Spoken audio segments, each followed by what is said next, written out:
Salam harmoni. Hai semua, perkenalkan nama saya Putu Diah Kirana Purnama Dewi dengan NIM 2529061002. Pada materi kali ini, saya akan mempresentasikan tentang penerapan Trihita Karana dalam kebijakan pembangunan daerah Bali dan operasional organisasi khususnya di kota dan pasar. Seperti yang kita ketahui, Pulau Bali, khususnya pada kota dan pasar, berada di persimpangan jalan antara pertumbuhan ekonomi pariwisata yang pesat dan tekanan terhadap nilai-nilai harmoni. Mengapa begitu? Karena akhir-akhir ini banyak terjadi ketimpangan sosial seperti kemacetan, alih fungsi lahan, krisis air bersih, jumlah sampah yang menumpuk yang nantinya nggak tahu ditaruh di mana. Jadi, dari ketimpangan-ketimpangan ini, bagaimana Bali merespon tantangan ini? Apakah ada kerangka kerja lokal yang bisa menjadi solusi? Maka dari itu, yuk kita bahas bersama. Dari permasalahan tersebut dapat disusun tujuan, yaitu yang pertama, menganalisis langkah-langkah Pemprov Bali dalam mengintegrasikan Trihita Karana dalam kebijakan pembangunan. Ini pada level makro yang lebih besar, karena sudah di tingkat provinsi. Yang kedua yaitu mengidentifikasi upaya nyata organisasi atau institusi di Denpasar dalam mengadopsi prinsip Trihita Karana. Ini dalam level mikro, lebih kecil daripada provinsi, yaitu di daerah perkotaan dan pasar. Sebelum kita lanjut ke permasalahan pembangunan, ada baiknya kita mengingat kembali apa itu Trihita Karana. Nah, Trihita Karana adalah filosofi hidup masyarakat Bali tentang 3 penyebab kebahagiaan yang bersumber dari hubungan yang harmonis. Baik itu hubungan harmonis dengan Tuhan yang disebut parayangan, hubungan harmonis dengan manusia yang disebut pawongan, dan juga hubungan harmonis dengan lingkungan yang disebut dengan palemahan. Setelah mengetahui apa itu Trihita Karana, sekarang lanjut dengan kebijakan pembangunan pemerintah Provinsi Bali. Jadi ada nilai-nilai Trihita Karana yang bisa kita ambil dari kebijakan pembangunan ini. Yang pertama yaitu dari Rencana Pembangunan Jangka Menengah Daerah atau disingkat RPJMD Semesta Berencana Provinsi Bali dengan visinya yaitu Nangun Satkerti Loka Bali yang merupakan penjabaran operasional dari Trihita Karana. Mengapa begitu? Karena di sini terdapat program yang mengimplementasikan Satkerti itu sendiri, yaitu yang pertama, terkait dengan penyucian jiwa atau Atman. Nah, implementasi yang sudah dilakukan adalah pembangunan sumber daya manusia yang berkualitas melalui program pendidikan, peningkatan akses, dan layanan kesehatan, termasuk ada jaminan kesehatan nasional. Lalu yang kedua, yaitu masyarakat atau JANE. Nah, di sini implementasinya sudah kita lihat dari penguatan desa adat sebagai subjek pembangunan, pelestarian adat, agama, tradisi, seni dan budaya, serta menjaga keharmonisan sosial dalam masyarakat. Yang ketiga, dari sisi hutan dan tumbuhan, yang disebut dengan WANE. Nah, implementasinya sudah ada program perlindungan hutan, gunung, dan tumbuh-tumbuhan sebagai sumber utama kehidupan, termasuk melalui reboisasi dan pencegahan alih fungsi lahan. Nah, yang keempat, yaitu penyucian danau atau sumber air yang disebut dengan danu. Implementasinya adalah perlindungan dan pelestarian danau, sungai, dan sumber mata air sebagai sumber air suci dan air kehidupan. Nah, lanjut. Di sini ada penyucian laut juga yang disebut dengan Samudra Kertina. Implementasinya adalah perlindungan laut dan pesisir sebagai sumber ekonomi dan spiritual, dengan cara menjaga kebersihan pantai serta memberdayakan masyarakat pesisir seperti nelayan. Nah, yang terakhir yaitu bagian dari Satkerti yang terakhir yaitu alam semesta atau jagat. Implementasinya adalah menjaga keharmonisan dan keseimbangan alam Bali secara menyeluruh melalui penataan ruang wilayah yang ketat, serta mendorong penggunaan energi bersih dan ramah lingkungan demi menciptakan harmoni. Itu dari RPJMD. Nah, kalau dari RT RW, dari tata ruang wilayahnya, di sini kita mengambil 3 elemen dari Trihita Karana itu sendiri, yaitu dari parayangan, Implementasi dari tata ruang wilayah ini adalah dengan menetapkan kawasan tempat suci di sekitar pura-pura penting dengan aturan pembangunan yang ketat. Yang kedua yaitu dari Pawongan. Nah, implementasi dari tata ruang wilayahnya adalah arahan untuk pemerataan pembangunan agar tidak hanya terpusat di Bali Selatan, bisa kita membangun di Bali Utara, Timur, ataupun Barat agar merata pembangunannya. Yang ketiga yaitu Palemahan yang diterapkan dengan cara menetapkan kawasan lindung, sempadan pantai, dan lahan sawah yang dilindungi untuk mengirim alih fungsi lahan. Selanjutnya, saya akan membahas salah satu institusi di Kota Denpasar, yaitu Kantor Pemerintahan Kota Denpasar. Nah, nilai yang dapat kita adopsi pada elemen-elemen Trihita Karana, kita bahas satu-satu. Yang pertama yaitu parahyangan. Nah, parahyangan hubungan harmonis manusia dengan Tuhan dapat dilihat di sini implementasinya melalui yang pertama, yaitu penyediaan sarana peribadatan. Nah, di sini pemerintah itu membangun atau menyediakan fasilitas seperti pura ataupun tempat ibadah lainnya di lingkungan kantor untuk mempermudah pegawai dalam melakukan peribadatan atau peribadahan. Yang kedua yaitu melakukan persembahyangan rutin. Nah, jadi setiap agama, baik itu Hindu ataupun Islam, karena sudah disediakan sarana peribadahan, nah di sini melakukan persembahyangan rutin sesuai waktunya masing-masing secara terjadwal. Nah, yang ketiga, selain tentang persembahyangan atau peribadahan, parahyangan ini juga mengaitkan dengan integritas dan kejujuran, di mana di sini para pegawai itu menanamkan nilai-nilai seperti integritas dan kejujuran dalam bekerja. Jadi ini adalah salah satu bentuk dalam melayani masyarakat. Nah, yang keempat yaitu kebijakan pro keagamaan. Nah, di sini pemerintah itu membuat kebijakan atau aturan yang mendukung dan memfasilitasi kegiatan keagamaan bagi para ASN atau aparatur sipil negara. Nah, itu dari sisi parahyangan. Kalau dari sisi Pawongan, yang pertama implementasinya itu dari manajemen sumber daya manusia yang adil. Nah, kenapa di sini adil?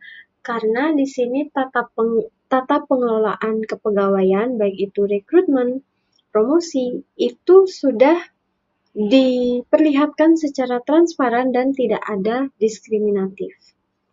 Yang kedua yaitu dari Mall Pelayanan Publik atau MPP Sewaka Dharma. Nah, ini tuh adalah wujud nyata dari pelayanan prima terhadap masyarakat. Nah, MPP atau Mall Pelayanan Publik ini adalah pusat pelayanan terpadu yang menyatukan berbagai jenis layanan publik dalam satu tempat, sehingga memudahkan warga dalam melakukan pengaduan. Nah, Sewaka Dharma sendiri ini artinya adalah melayani kewajiban. Ini sangat mencerminkan prinsip dari Pawongan itu sendiri. Nah, yang ketiga yaitu transformasi digital seperti Pro Denpasar Plus. Nah, Pro Denpasar Plus ini adalah salah satu bentuk transformasi digital Denpasar untuk meningkatkan komunikasi, transparansi, dan kecepatan respons pemerintah terhadap keluhan ataupun masukan dari masyarakat di Denpasar. Yang keempat ada program kesejahteraan sosial yang bertujuan untuk membantu dan meningkatkan kualitas hidup masyarakat, terutama untuk masyarakat-masyarakat yang membutuhkan. Nah, kalau dari sisi Palemahan, nah di Denpasar sudah dibangun TPST, yaitu tempat pengolahan sampah terpadu. Nah, selanjutnya ada revitalisasi taman kota. Jadi beberapa taman kota, contohnya nih di Lapangan Lumintang, itu sudah dilakukan revitalisasi sehingga taman kota dapat berfungsi dengan baik. Baik itu untuk melakukan rekreasi dari sisi manusianya dan juga di sini dilakukan juga revitalisasi pada bagian tumbuhan-tumbuhan. Nah, lanjut. Yang ketiga yaitu kebijakan Green Office. Nah, Green Office ini di kantor sudah mulai menerapkan yaitu membawa tumbler, jadi untuk mengurangi sampah sekali pakai, dan juga di sini menggunakan kertas secara terbatas atau less paper, sehingga mengurangi sampah kertas karena semuanya sudah serba digital. Dan yang terakhir yaitu penegakan RT RW. Nah, jadi penegakan tata ruang wilayah ini diatur secara disiplin oleh pemerintah untuk memastikan bahwa pembangunan di kota Denpasar itu tidak merusak lingkungan dan tetap selaras dengan daya dukung alam. Selain institusi, organisasi yang saya pilih untuk diadopsi nilai Trihita Karananya adalah B Hotel and Spa. Karena di sini B Hotel and Spa itu pernah menerima Trihita Karana Awards. Jadi kita bahas bersama-sama mengapa hotel ini bisa mendapatkan THK Awards. Pasti ada nilai-nilai Trihita Karana yang bisa kita adopsi bersama. Nah, yang pertama dari sisi parahyangan, B Hotel Bali and Spa ini membangun sebuah padmasana yang terletak di taman atap atau sudut yang tenang, jadi sebagai tempat peribadahan bagi staf ataupun tamu. Nah, yang terpenting di sini bukan hanya keberadaannya saja, tetapi kebersihan dan perawatannya yang rutin juga sebagai tanda penghormatan dari tempat suci tersebut. Selain padmasana, musola, dan juga tempat ibadah lainnya juga disediakan di sana. Nah, yang kedua, secara konsisten, para pegawai di sini mengaturkan canang sari, khususnya yang beragama Hindu. Jadi, selain Canang Sari ada juga Banten, Saiban yang setiap hari diaturkan di titik-titik penting hotel. Nah, yang ketiga yaitu menerapkan prinsip kejujuran dalam segala hal, baik itu dari pemasaran yang transparan, harga yang adil, dan tidak ada praktik-praktik yang merugikan mitra kerja. Jadi parahyangan tidak melulu tentang peribadahan atau sembahyang, tapi ini juga terkait dengan integritas dan kejujuran. Nah, yang keempat, yaitu menciptakan suasana kerja yang didasari rasa syukur dan pengabdian yang biasanya di Bali kita sebut dengan ngayah. Sehingga setiap layanan yang diberikan kepada tamu itu terasa tulus, bukan karena paksaan. Nah, yang terakhir, yang kelima, penerapan parahyangan, yaitu memberikan dispensasi dan fleksibilitas penuh bagi karyawan yang harus mengikuti upacara adat. Nah, itu dari sisi parahyangan. Kalau dari sisi pawongan, nah di sini B Hotel and Spa ini memastikan 100% karyawan ini terdaftar di BPJS Kesehatan dan Ketenagakerjaan. Selain itu juga, hotel ini menyediakan program pelatihan rutin atau training, serta menciptakan jalur promosi yang jelas. Nah, selain itu, secara aktif dan terdokumentasi, hotel ini juga membeli kebutuhan dari pemasok lokal. Jadi, segala bahan masakan atau mungkin barang-barang lainnya, itu diambil dari pemasok lokal. Nah, yang ketiga, yaitu pawongan ini karena hubungan antar sesama manusia, berarti di sini implementasinya adalah menjalin hubungan aktif dengan banjar adat setempat. Nah, melalui program CSR ini tidak harus besar, tetapi harus relevan dan konsisten. Ini sudah dijalani oleh B Hotel and Spa. Nah, selanjutnya yaitu memiliki kebijakan tertulis untuk memprioritaskan perekrutan tenaga kerja dari lingkungan sekitar, baik itu banjar setempat, kelurahan, dan kota Denpasar secara umum. Selanjutnya yaitu mengadakan acara-acara internal yang memperkuat ikatan antar staf, baik itu kegiatan outbound, olahraga, ataupun mengadakan ulang tahun bersama.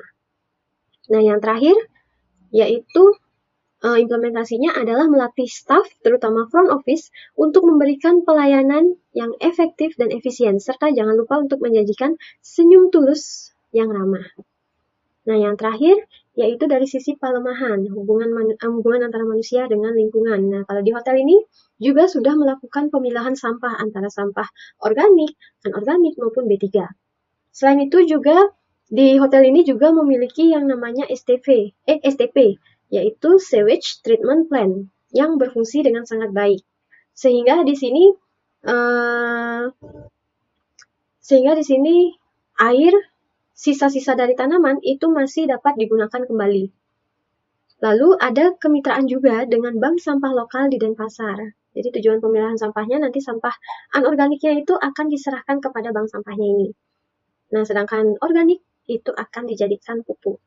Selanjutnya, B Hotel and Spa juga mengganti seluruh lampu dengan LED menggunakan sistem kunci kartu yang mematikan listrik saat tamu meninggalkan kamar, sehingga ini dapat menghemat energi.